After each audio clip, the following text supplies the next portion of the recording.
Well, if you weren't thinking about Yemen before this conflict, I think you certainly are now because of the strong support for the Palestinian people we've seen from the Yemeni people. And to discuss this further, we are very, very happy to be joined here by Jehan Hakim, who is the chair of the Yemeni Alliance Committee. Jehan, thank you so much for being with us. Thank you for having me.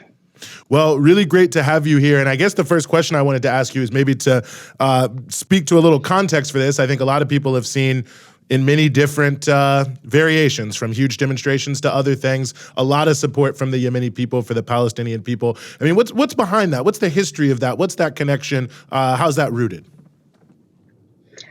Yeah, thank you for bringing that up. I mean, I think I want to first of all mention that Yemen is a sovereign state. So there's no other power that dictates or control how they operate.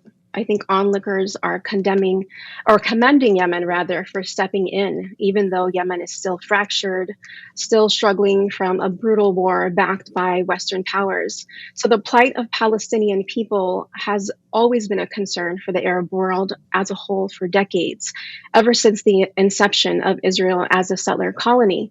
The solidarity is rooted in centuries worth of Arab identity, Arab and Islamic history. For years, Yemenis from all walks of life, ideologies, and political affiliations have poured into the streets, marching and calling for a Palestine free from Israel's systemic annexation, apartheid, erasure, and to what the globe is now witnessing as a collective before our very eyes is a televised genocide, or some have even called it the second Nakba. I think the real question is, why has no other power intervened to alleviate the suffering of the Palestinian people while Israel continues to violate human rights laws daily? And that's why Yemeni stepped in. You know, there's a lot of speculation about whether or not Yemen's actions in support of Palestine could derail the potential for peace with Saudi Arabia. How do you see that issue playing out?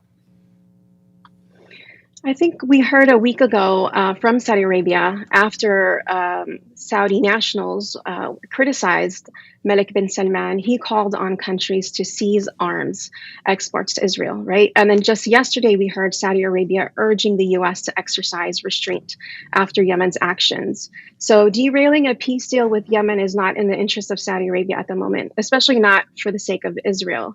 Saudi Arabia has wanted out from Yemen for a while, and this is their chance to de-escalate and step back from the aggression on Yemen, a war that they weren't winning anyway.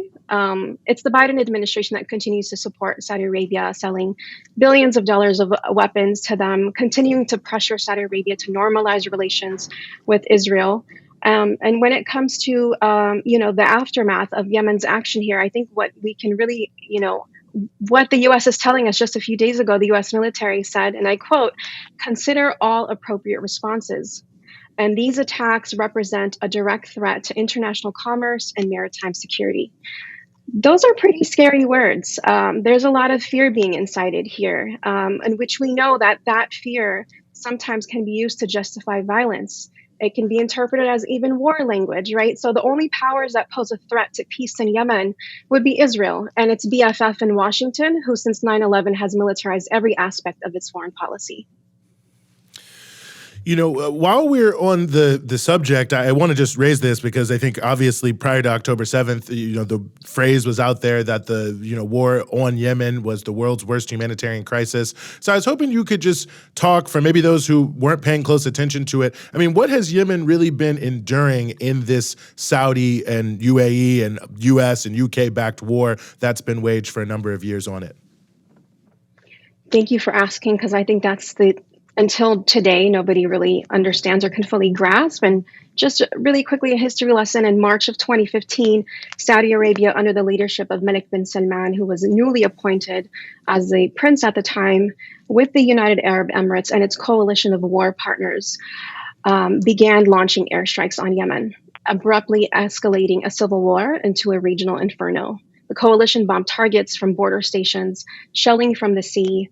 Yemen's tiny military base was obliterated early on by the Saudi-led airstrikes. And since the start of the intervention, the U.S. has offered logistical, intelligence, and armed support to the coalition under the leadership of Obama. And the That war support continued under Trump, and Biden continues to sell arms to Saudi Arabia and the UAE, despite his promises during his campaign to end the role of the U.S.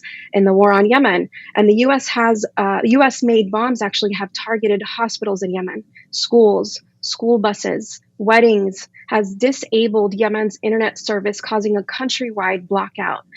A slew of war crimes, right? And I think an aspect of the war on Yemen that receives very little attention and is still currently in place is the blockade.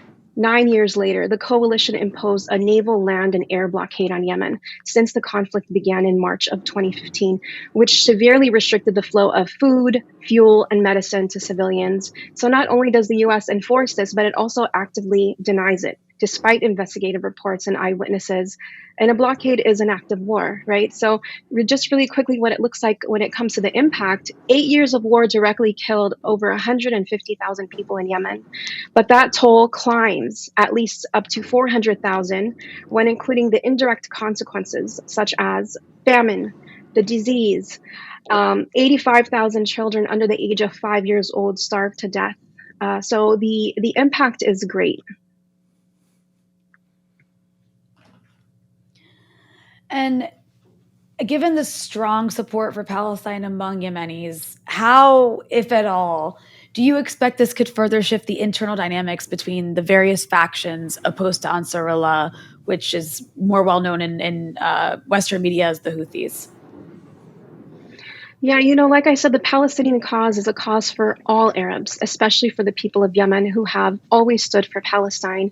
It has never been a partisan issue. I remember myself while I lived in Yemen growing up hearing chants by elders and children calling for a free Palestine. All factions inside of Yemen condemn the genocide of Palestinians. And we believe it's been 60 days and 75 years. This isn't a position that only Ansarullah hold. I think external dynamics are the real issue. Efforts led by Yemenis in the diaspora who are trying to collectively punish Yemenis and are calling for aid cuts into Yemen. There are also discussions, renewed conversation about designating the Houthis or Ansarullah as FTOs or foreign terrorist organizations, which Biden revoked right after Trump made that designation on his way out. After several independent NGOs and advocacy groups have called this move as a countdown to catastrophe. Well, and let me also ask you this, for those who are watching, especially here in the United States, which is so complicit, but also the UK, other places where we have viewers. I mean, is there a place, people can find out more about what's happening in Yemen, but maybe more importantly, if they want to take action, having heard what you were laying out about the blockade, about potential sanctions, where they can look or find to get engaged? Yeah, please follow us on social media. There are quite a few Yemeni American women actually that are leading this movement. And you can follow the Yemeni Alliance Committee on Twitter, Instagram. You could also follow Dr. Aisha Jum'an, who leads Yemen Relief and Reconstruction Foundation, who's not only trying to rebuild Yemen on the ground, but they're also part of advocating for an end to the U.S., the role of the U.S. in the war on Yemen. Mm-hmm. Jehan Hakim, chair of the Yemeni Alliance Committee. We really, really appreciate you joining us here on the Freedom Side. Thank you for having me.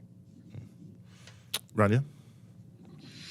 Well, Yemen has been the surprise repeatedly throughout this entire genocide, I think to a lot of people, and has showed a level of support that is pretty incredible, and has managed to what they've done is incredible. They have disrupted the ability for ships to move through a very, very important waterway. And as a result, it's actually affecting, obviously, not just Israeli ships, which are the ones that are, being directly attacked, but now the insurance on all ships is going up. And it's causing, I know people who work as risk assessment analysts for various major companies. That's a huge industry. And this has become a big thing that they've had to do risk assessment for, is because of how much this is affecting the cost of international shipping. So I think it's really important to recognize that, on top of the fact that it's interestingly enough, the Saudis were basically we're not touching this, Yeah. which I thought was quite fascinating. I'll go ahead. What do you think about that? Yeah, no, I think that's it's a notable point. I mean, just the fact that at one point yesterday in the morning, I wake up and I'm hearing all this like, oh, there's going to be this big new naval thing and it's going to involve everyone and America's going to lead it and Saudi Arabia is going to be involved. And by the end of the day, it was like, well, we're not quite clear what the composition of this is going to be and perhaps it's not going to happen. I think it's an important point that you made. And, you know, the Bab Al-Mandab Strait, which you have previously mentioned, which basically, if you go look on a map, it's the waterway that goes between Yemen and Eritrea to get into the Red Sea to go through the Suez Canal. The only other way to get the goods into Europe and other places through the Mediterranean is to go all the way around the Cape of Good Hope, right? So all the way around Africa. So that gives you a sense of the added cost that would have, you know, going from India all the way around Africa as opposed to going through the Suez Canal. And as I always try to explain to people, you remember when that ship got stuck in the Suez Canal and what a big drama that was. Oh, yeah. It gives you a sense of how much of the world's commerce, I'm not going to state a percentage because I don't have it in front of me now, but a very significant percentage that's going through there on a daily and a monthly basis. And Yemen has now disrupted that.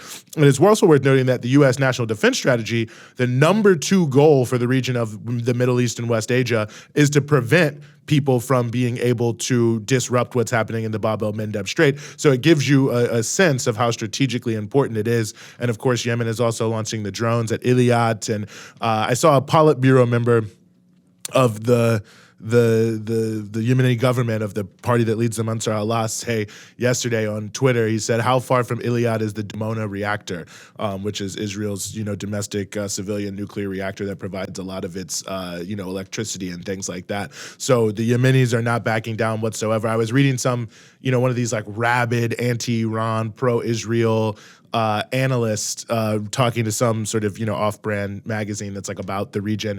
And he was saying, yeah, you know, a lot of countries, they're afraid to retaliate because they don't want to be bombed. But, you know, Yemen, they don't care because they've already been bombed for decades and decades and decades. So they're ready for it. So you have to say, you know, it's. I think there's a reason why they have become so beloved around the Arab world, what's happening in Yemen and around the world, because, yeah, I mean, I thought Jehan put it well. This is, why isn't anyone else stepping in? That's what a lot of people feel. The slaughter is so bad, and this small, poor, blockaded country is willing to risk everything. I mean, they'd had some of the sanctions removed. They're risking putting them back on.